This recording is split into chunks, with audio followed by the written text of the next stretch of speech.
falando sobre o chifre pequeno, aquele poder perseguidor, Roma papal, proferirá palavras contra o Altíssimo, destruirá os santos do Altíssimo, cuidará em mudar os tempos e a lei, e eles serão entregues nas suas mãos por tempos e metade de um tempo. Tempos, metade de um tempo. Tempos seriam 2 e metade de 1. Então seria um tempo mais 2 tempos, 3, e metade de um tempo, 3,5. 3 anos e meio. Essa é uma expressão profética. 3 anos e meio. Quantos dias tem em 3 anos e meio? Se você fizer as contas, 360 mais 360 mais 360, 3 anos e meio, mais 180. Então 360 vezes 3 mais 180, 1260. São 1260 dias, que você sabe que um dia na profecia equivale a um ano. Quando você vai ao livro de Apocalipse, a mesma coisa, vai falar que no capítulo 11 do livro de Apocalipse, verso 3, darei poder, verso 2 e 3, e deixai o átrio do lado de fora do templo, não messas, porque foi dado às nações. Pisarão a cidade por 42 meses. É só pegar e multiplicar. 42 vezes 30, 1260. Verso 3, darei poder às minhas 2 testemunhas, que profetizarão por 1260 dias. São os mesmos 42 meses. O mesmo um tempo, 2 tempos e metade de um tempo. Pastor, que período é esse? Está aqui. É o período de supremacia papal. 538 até o ano de 1798. O livro de Daniel fala sobre este período de perseguição. Queridos, no ano 508, Clovis, rei dos francos, conquista Roma e dá poder ao Papa. Lembra que eu falei para vocês que Roma ia cair? Império Romano, estava caindo. E claro, cai o império, juntamente com o império cai também a sua religião. Lembra que nós falamos sobre isso? Mas a igreja não foi boba. Quem estava atacando Roma? Os bárbaros, várias tribos bárbaras. Lembra que eu mostrei no mapinha? Os vândalos, os érulos, ostrogodos, visigodos, alamandos, burgúndios, germanos, enfim. A igreja foi lá e converteu esse povo. Clovis, por exemplo, era rei dos francos, que veio a ser a França. E ele foi um dos mais poderosos. E quando ele conquista Roma, ele já era cristão, o que ele faz?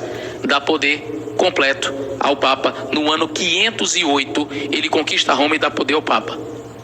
Mas não começou a perseguição aí. No ano 538, começou o período de perseguição. E se você contar do ano 538, da supremacia papal, 1260 anos vai dar exatamente no ano de 1798. O que acontece nesse ano? O general Berthier, que era general do exército de Napoleão Bonaparte, a mando de Napoleão Bonaparte, foi lá e prendeu o Papa Pio VI. Algo inimaginável. Ninguém tinha feito isso até aquele tempo. De lá para cá, nunca mais a igreja teve a autoridade e o poder que tinha antes, de perseguir, de matar. Como se você falasse alguma coisa contra a igreja, você era morto pela Santa Inquisição. Você era queimado vivo, era torturado. Mas a partir de 1798, isso não acontece mais. O livro de Apocalipse, quando fala sobre isto, expandindo o livro de Daniel, diz que isso foi um golpe, uma ferida mortal que foi dada naquela besta.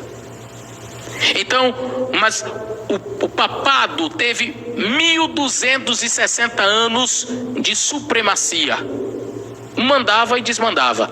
Se alguém que fosse coroado rei, quem colocava a coroa era o Papa na cabeça dele. Ele mandava. E aí nós tivemos a Inquisição, nós tivemos as Cruzadas, a Idade Média. Verso 8 que nós lemos, Daniel, ele ainda desejava saber mais. Como é que vai ser o fim? E aí o que foi dito para Daniel? Daniel, vai, porque estas palavras estão seladas até o tempo do fim. Coitado de Daniel. Terminou o livro tentando entender os negócios e o anjo dizendo, Daniel, se você não entendeu com essa explicação, vai, porque você só vai entender no tempo do fim.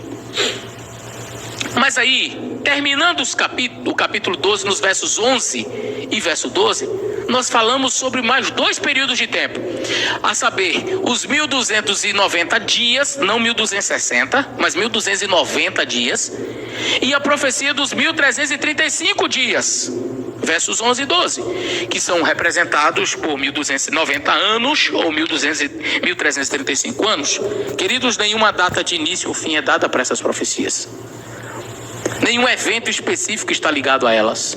Todavia, muitos eruditos creem que elas ocorram de maneira paralela aos períodos cobertos pela profecia dos 2.300 anos e também dos 1.260 anos. Então, nós não temos, porque para a profecia dos 2.300 anos, nós temos um período. Para a profecia dos 1.260 anos, nós temos o início. É dito quando começa. Mas para os 1290 e 1335, não há um ponto de alguém dizendo assim, esse é o ponto de partida. Mas muitos eruditos, como disse, eles olham e fazem associação com os períodos de tempo já previamente mencionados. Vamos então para um diagrama profético aqui. O texto fala da abominação desoladora, não foi isso?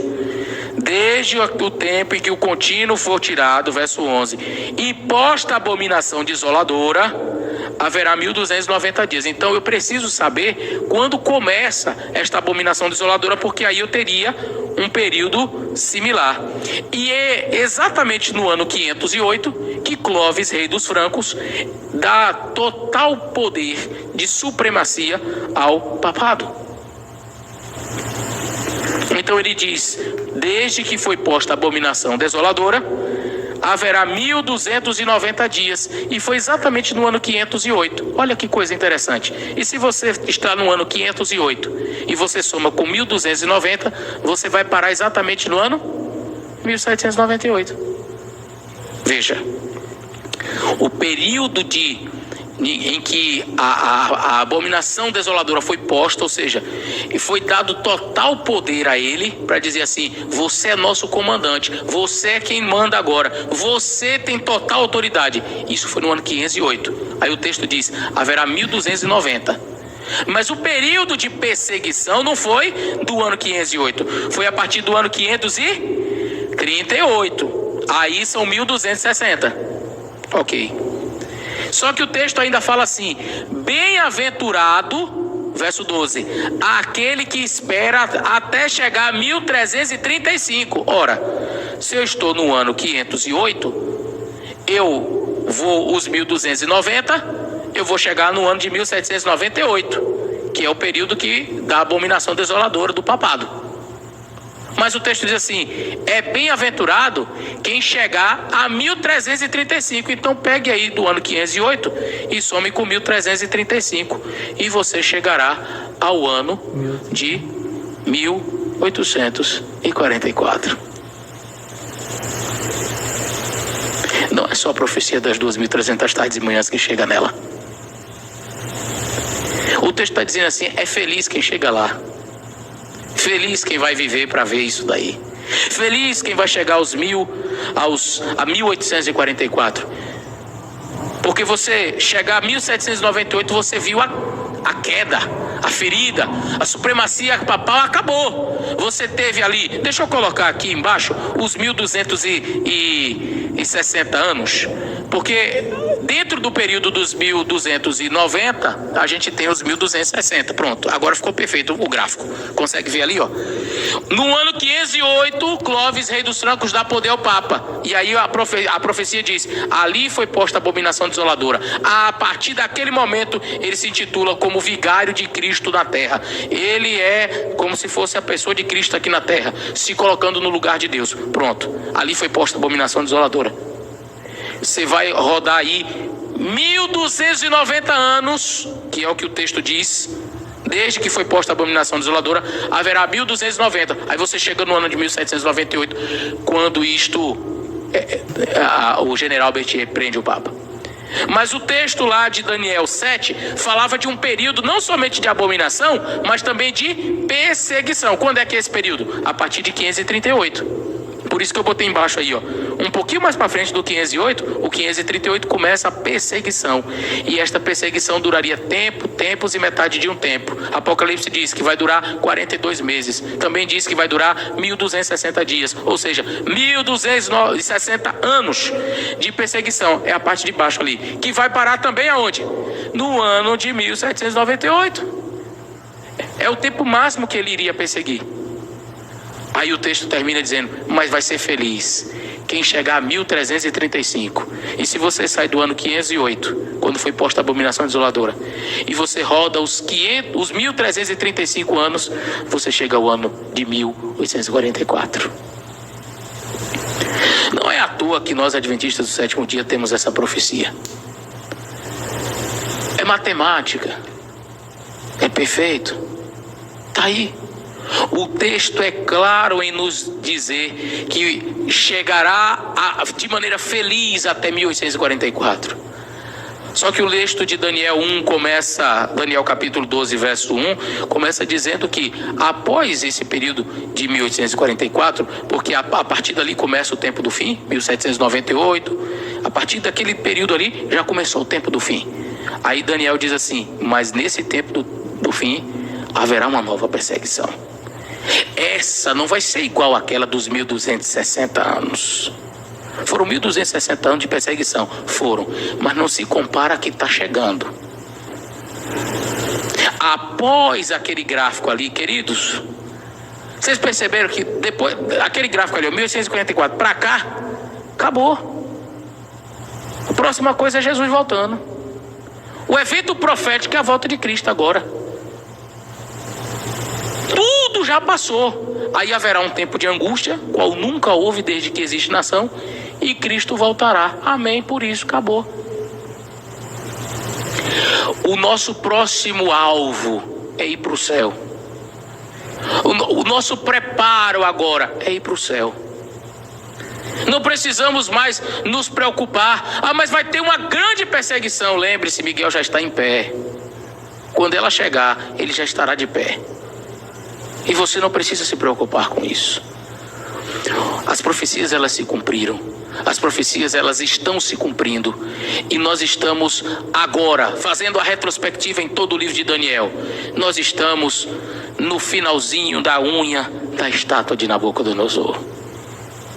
Nós estamos ali no finalzinho daquele animal terrível e espantoso que aparece perseguindo. Nós já estamos pertinho da parte final do quarto animal ali da profecia.